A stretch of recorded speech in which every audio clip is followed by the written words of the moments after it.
ಜೈ ಗುರುದೇವ್. ಇವತ್ತು ನಾವು ವಿಜಯಾನಂದ ಗುರೂಜಿಯವರ ದೈವಶಕ್ತಿ ಪುಸ್ತಕದ ಬಗ್ಗೆ ಮಾತಾಡೋಣ. ಆರೋಗ್ಯದ ಬಗ್ಗೆ ಇರುವ ಒಂದು ತುಂಬಾನೇ ಆಳವಾದ ತತ್ವವನ್ನ ಅನ್ವೇಷಿಸೋಣ. ಓಕೆ, ಈ ತತ್ವಶಾಸ್ತ್ರದ ತಿರುಳನ್ನ ಅರ್ಥ ಮಾಡ್ಕೊಳ್ಳೋಕೆ ಪುಸ್ತಕದ ಮುನ್ನುಡಿಯಲ್ಲಿರೋ ಒಂದು ಸಿಂಪಲ್ ಲಾಜಿಕ್ ಫಾಲೋ ಮಾಡೋಣ. ನೋಡಿ, ನಾವು ಕೆಲ್ಸ ಮಾಡೋದು ಹಣಕ್ಕೋಸ್ಕರ. ಆ ಹಣದಿಂದ ಊಟ ತಗೋತೀವಿ. ಆ ಊಟ ಯಾಕೆ ಮಾಡ್ತೀವಿ? ಒಂದೇ ಒಂದು ಕಾರಣಕ್ಕೆ, ಶಕ್ತಿಗೋಸ್ಕರ. ಸಿಂಪಲ್ ಅಲ್ವಾ? ಆದ್ರೆ ಈ ಪುಸ್ತಕದಲ್ಲಿ ಹೇಳೋ ಹಾಗೆ ನಮ್ಮ ಯೋಗಕ್ಷೇಮ ಕೇವಲ ಊಟದಿಂದ ಬರೋ ಶಕ್ತಿ ಮೇಲೆ ನಿಂತಿಲ್ಲ. ಬದಲಿಗೆ ನಮ್ಮ ದೇಹಕ್ಕೆ ಬೇರೆ ಬೇರೆ ತರಹದ ಶಕ್ತಿಗಳೂ ಬೇಕು. ನಮ್ಮ ದೇಹ ಇದೆಯಲ್ಲ, ಅದೊಂದು ಕಾಂಪ್ಲೆಕ್ಸ್ ಸಿಸ್ಟಮ್. ಇಲ್ಲಿ ಬೇರೆ ಬೇರೆ ತರಹದ ಶಕ್ತಿಗಳು ಕೆಲಸ ಮಾಡುತ್ತವೆ. ಉದಾಹರಣೆಗೆ, ನಾವು ನೋಡೋಕೆ ಬೆಳಕಿನ ಶಕ್ತಿ ಬೇಕು, ಕೇಳೋಕೆ ಧ್ವನಿ ಶಕ್ತಿ ಬೇಕು, ದೇಹವನ್ನ ಬೆಚ್ಚಗಿಡೋಕೆ ಉಷ್ಣ ಶಕ್ತಿ ಬೇಕು. ಪ್ರತಿಯೊಂದು ಕೂಡ ಅಷ್ಟೇ ಮುಖ್ಯ. ಇದೇ ನಮ್ಮನ್ನ ಪುಸ್ತಕದ ಒಂದು ಮುಖ್ಯವಾದ ವಿಷಯಕ್ಕೆ ಕರ್ಕೊಂಡು ಹೋಗುತ್ತೆ. ಅದೇನಂದ್ರೆ, ನಾವು ಆರೋಗ್ಯ ಅಂತೀವಲ್ಲ, ಅದು ಬೇರೇನೂ ಅಲ್ಲ, ಅದೊಂದು ಬ್ಯಾಲೆನ್ಸ್ ಅಷ್ಟೇ. ಅಂದ್ರೆ ಆರೋಗ್ಯ ಅಂದ್ರೆ ಈ ಎಲ್ಲ ಶಕ್ತಿಗಳು ಸರಿಯಾದ ಪ್ರಮಾಣದಲ್ಲಿ ಇರೋದು, ಒಂದು ಪರ್ಫೆಕ್ಟ್ ಬ್ಯಾಲೆನ್ಸ್. ಅದೇ ಅನಾರೋಗ್ಯ ಅಂದ್ರೆ ಈ ಬ್ಯಾಲೆನ್ಸ್ ತಪ್ಪೋದು. ಯಾವುದೋ ಒಂದು ಶಕ್ತಿ ಜಾಸ್ತಿ ಆಗ್ಬೋದು, ಇಲ್ಲ ಕಡಿಮೆ ಆಗ್ಬೋದು. ಈ ಇಂಬ್ಯಾಲೆನ್ಸ್ ಅಥವಾ ಅಸಮತೋಲನ ಬೇರೆ ಬೇರೆ ರೂಪದಲ್ಲಿ ಕಾಣಿಸ್ಕೊಡುತ್ತೆ. ಕೆಲವೊಂದು ಶಾರ್ಟ್ ಟರ್ಮ್ ಇರುತ್ತೆ, ಇನ್ನು ಕೆಲವು ದೀರ್ಘಕಾಲ ಇರುತ್ತೆ. ಕೆಲವೊಮ್ಮೆ ಮನಸ್ಸಿಗೆ ಮಾತ್ರ, ಕೆಲವೊಮ್ಮೆ ದೇಹಕ್ಕೆ, ಇನ್ನು ಕೆಲವೊಮ್ಮೆ ಎರಡಕ್ಕೂ ತೊಂದರೆ ಕೊಡುತ್ತೆ. ಹಾಗಾದ್ರೆ ಈ ತಪ್ಪಿಹೋಗಿರೋ ಬ್ಯಾಲೆನ್ಸನ್ನ ಸರಿ ಮಾಡೋದು ಹೇಗೆ?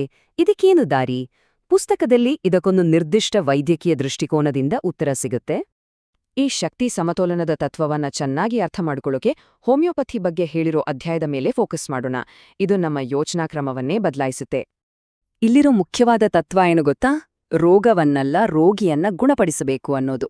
ಅಂದ್ರೆ ಬರೀ ಸಿಂಪ್ಟಮ್ಸ್ ಅಥವಾ ರೋಗಲಕ್ಷಣಗಳನ್ನ ನೋಡೋದಕ್ಕೂ ಇಡೀ ವ್ಯಕ್ತಿಯನ್ನೇ ಗುಣಪಡಿಸೋದಕ್ಕೂ ಇರೋ ವ್ಯತ್ಯಾಸವನ್ನ ಇದು ಸ್ಪಷ್ಟವಾಗಿ ತೋರಿಸುತ್ತೆ. ಪುಸ್ತಕದಲ್ಲಿ 2 ತರಹದ ವೈದ್ಯರ ಬಗ್ಗೆ ಹೋಲಿಕೆಯಿದೆ. ಒಬ್ರು ರೋಗವನ್ನ ಒಂದು ಬೇರೆ ವಸ್ತು ಅಂತ ನೋಡಿ ಅದಕ್ಕೆ ಮಾತ್ರ ಔಷಧಿ ಕೊಡ್ತಾರೆ. ಆದ್ರೆ ಹೋಮಿಯೋಪತಿ ವೈದ್ಯರು ರೋಗಿಯನ್ನ ಮತ್ತು ರೋಗವನ್ನ ಒಂದೇ ಅಂತ ನೋಡಿ ಇಡೀ ವ್ಯಕ್ತಿಗೆ ಚಿಕಿತ್ಸೆ ಕೊಡ್ತಾರೆ. ಸರಿ, ಹಾಗಾದ್ರೆ ಇಡೀ ರೋಗಿಗೆ ಚಿಕಿತ್ಸೆ ಕೊಡೋದು ಅಂದ್ರೇನು? ಅದು ಶುರುವಾಗೋದೇ 2 ತರಹದ ಬದಲಾವಣೆಗಳನ್ನ ಗಮನಿಸೋದ್ರಿಂದ. ಒಂದು ಸಮಗ್ರ ರೋಗ ನಿರ್ಣಯ, ಅಂದ್ರೆ ಕೇವಲ ದೇಹದಲ್ಲಾಗಿರೋ ಬದಲಾವಣೆಗಳನ್ನಷ್ಟೇ ಅಲ್ಲ, ಅವರ ವರ್ತನೆ, ಅವರ ಯೋಚನೆಗಳು, ಅವರು ಮಾತಾಡೋ ರೀತಿ, ಇದನ್ನೂ ಕೂಡ ಗಣನೆಗೆ ತೆಗೆದುಕೊಳ್ಳಲಾಗುತ್ತೆ. ಈ ವಿಧಾನಕ್ಕೆ ಒಂದು ಹೆಸರಿದೆ, ರೋಗ ಲಕ್ಷಣಗಳ ಸಂಪೂರ್ಣತೆ. ಅಂದ್ರೆ ಒಬ್ಬ ವ್ಯಕ್ತಿಯ ಮಾನಸಿಕ, ಭಾವನಾತ್ಮಕ, ದೈಹಿಕ ಹೀಗೆ ಎಲ್ಲಾ ಲಕ್ಷಣಗಳನ್ನ ಒಟ್ಟುಗೂಡಿಸಿ ಅವರ ಅಸಮತೋಲನದ ಒಂದು ಕಂಪ್ಲೀಟ್ ಚಿತ್ರಣವನ್ನ ಕಟ್ಕೊಳ್ಳೋದು. ಈ ತತ್ವದ ಪ್ರಕಾರ ಅನಾರೋಗ್ಯ ಅನ್ನೋದು ಒಂದೇ ಸಲಕ್ಕೆ ಬರೋದಿಲ್ಲ, ಅದು 3 ಹಂತಗಳಲ್ಲಿ ಬೆಳೆಯುತ್ತೆ. ಮೊದಲನೇ ಹಂತದಲ್ಲಿ ಸಮಸ್ಯೆ ಇರೋದು ಕೇವಲ ರೋಗಿಗೆ ಮಾತ್ರ ಗೊತ್ತಿರುತ್ತೆ. 2ನೇ ಹಂತದಲ್ಲಿ ಅದು ಬೇರೆಯವರಿಗೂ ಕಾಣೋಕೆ ಶುರುವಾಗತ್ತೆ, ಟೆಸ್ಟ್ಗಳಲ್ಲೂ ಗೊತ್ತಾಗತ್ತೆ. ಕೊನೆಗೆ 3ನೇ ಹಂತದಲ್ಲಿ ಅದನ್ನ ರೋಗ ಅಂತ ಗುರುತಿಸಲಾಗತ್ತೆ. ಹಾಗಾದ್ರೆ ಈ ಎಲ್ಲಾ ಪ್ರಾಸೆಸ್ನಲ್ಲಿ ಔಷಧದ ಪಾತ್ರವಾದ್ರೂ ಏನು? ಇಲ್ಲೇ ಇರೋದು ಈ ತತ್ವಶಾಸ್ತ್ರದ ಒಂದು ಮುಖ್ಯವಾದ ತಿರುವು. ಈ ಪುಸ್ತಕದ ಪ್ರಕಾರ ನಾವು ತಗೊಳ್ಳೋ ಔಷಧಿ ನೇರವಾಗಿ ರೋಗವನ್ನ ಗುಣಪಡಿಸೋದಿಲ್ಲ. ಅದರ ಕೆಲ್ಸ ಅದಕ್ಕಿಂತ ತುಂಬಾನೇ ಆಳವಾಗಿದೆ. ಔಷಧಿ ಏನ್ ಮಾಡುತ್ತೆ ಅಂದ್ರೆ, ನಮ್ಮ ದೇಹದೊಳಗೆ ಇರುವ ಪ್ರಾಣಶಕ್ತಿ ಅಥವಾ ಜೀವಶಕ್ತಿಯನ್ನ ಜಾಗೃತಗೊಳಿಸುತ್ತೆ, ಅದನ್ನ ಸ್ಟಿಮ್ಯುಲೇಟ್ ಮಾಡುತ್ತೆ. ಆ ಪ್ರಾಣಶಕ್ತಿ ಇದೆಯಲ್ಲ, ಅದೇ ನಿಜವಾದ ಹೀಲರ್. ಅದೇ ನಮ್ಮ ದೇಹದ ಬ್ಯಾಲೆನ್ಸನ್ನ ಮತ್ತೆ ಸರಿ ಮಾಡುತ್ತೆ. ಈ ಇಡೀ ತತ್ವಶಾಸ್ತ್ರ ಇದೆಯಲ್ಲ, ಇದು ಸುಮ್ನೆ ಬಂದಿದ್ದಲ್ಲ.